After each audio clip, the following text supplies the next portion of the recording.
Let me tell you a story about a man called Chike. Big, strong Chike. The kind of man who walked around the village like he owned the ground beneath his feet. But by the time I finish this story, you will laugh.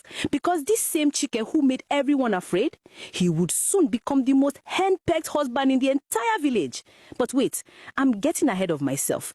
Let me start from the beginning. Chike married his first wife, Amara, when he was 25 years old. On their wedding day, everybody clapped and danced. Chike smiled like a man who had won the lottery. Amara was beautiful, quiet, and respectful. Her parents trained her well. She could cook, she could clean, and she never talked back to elders. Chike's chest swelled with pride. Finally, he thought, a woman who would obey him without question. But that smile on Chike's face, it disappeared faster than free food at a village meeting. One evening, Amara served him his dinner. The soup was warm, the fufu was soft, everything was perfect. But Chike tasted it and his face squeezed up like he had bitten a lemon. "Amara, this soup is cold, cold like ice. Are you trying to poison me?" Poor Amara's hands started shaking. "I'm sorry, my husband. Let me warm it for you now." "Warm it? You should have brought it hot from the beginning. Do I look like a man who eats cold food? Am I a beggar?" Now, let me tell you something. The soup was not cold at all. It was just not boiling hot. But Chike liked to find problems where there were none. If the food was too hot, he would complain. Too cold, he would complain. Just right, he would still find something to complain about. Maybe the plate was dirty. Maybe she served it with her left hand. Maybe the moon was not shining bright enough. Anything. Everything. That night, he slapped Amara for the first time, just like that. Her offense? Cold soup that was not even cold. Amara cried quietly in the corner while Chike ate his dinner and belched loudly, satisfied. This became the pattern of their marriage. Chike would find a reason, any reason, to raise his hand on her. The other villagers heard Amara's cries at night, but they turned their faces away. It's between husband and wife. We cannot interfere in people's marriages. The village women would see Amara at the stream with bruises on her arms, and they would shake their heads and whisper. But nobody did anything. Not her parents, not the elders, nobody. They all believed that a husband had the right to discipline his wife however he wanted. For 7 long years, Amara suffered. She became thin like a broomstick. Her eyes lost their shine. She stopped laughing. She stopped talking. She just existed, moving through life like a ghost.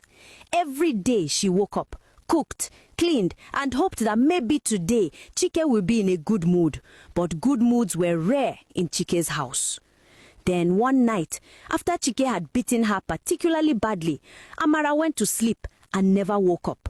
Just like that, her body simply gave up.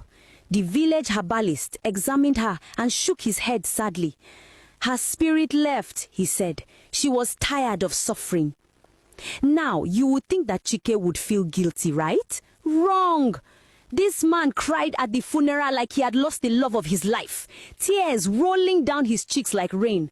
Oscar-winning performance, I tell you. The villagers who didn't know the truth felt sorry for him. Poor Chike, he loved his wife so much. If only they knew. Chike buried Amara and observed the mourning period, but in his mind, he was already planning. He waited exactly 3 months, then he began looking for wife number 2. This time, he told himself, he would be smarter. He would find a woman from far away, someone who had not heard the stories about Amara. He traveled to a neighboring village, and that's where he found Nkem. Beautiful Nkem with her smooth skin and gentle smile. She was 22 years old, fresh, innocent looking, with eyes that stayed on the ground when men spoke to her. Perfect, Chike thought. This one will give me no trouble. Nkem's father was a poor farmer who was happy to receive Chike's bride price. "My daughter is very obedient," he told Chike proudly. "She never argues, never raises her voice. She will make you a good wife." Chike smiled. Excellent, he thought. Another quiet one. The wedding was small and simple. Nkem moved into Chike's house with her few belongings, and from day one, she was the perfect wife.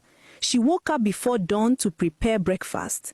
The house was always clean. His clothes were always washed and ironed. When he spoke, she listened with her head bowed. When he shouted, she trembled. When he raised his hand as if to strike her, she flinched and cowered. Chike was very pleased with himself. Finally, a wife who knew her place.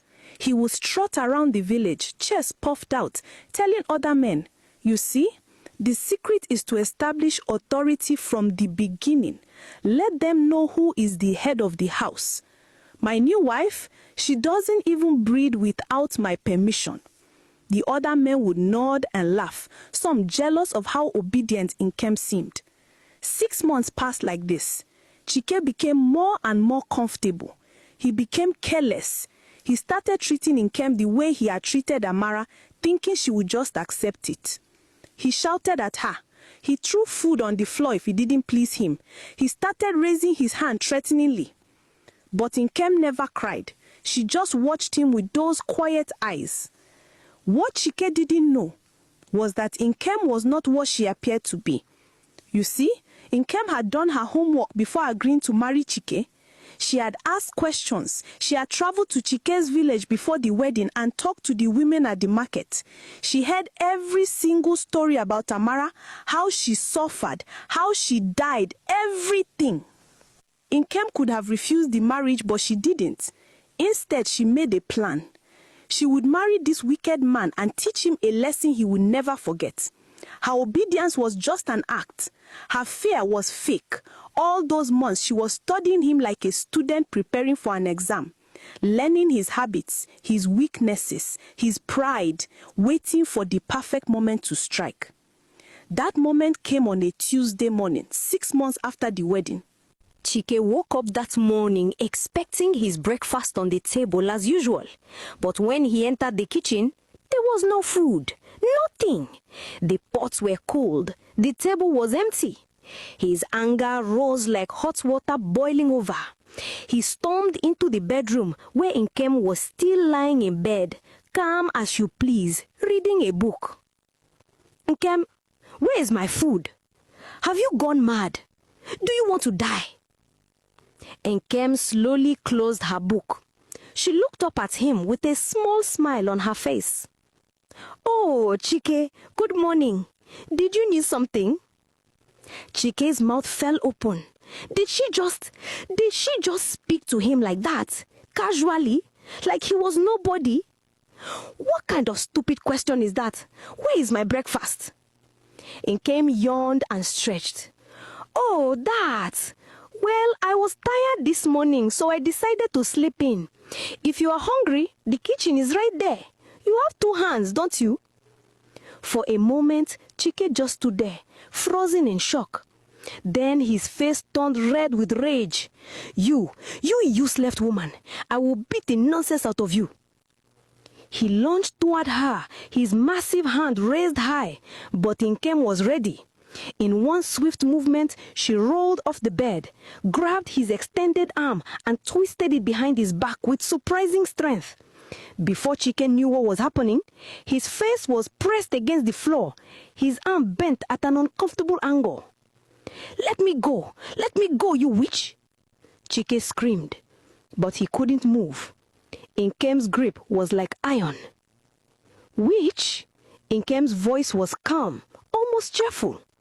"No, my dear husband, not a witch, just a woman who knows how to defend herself.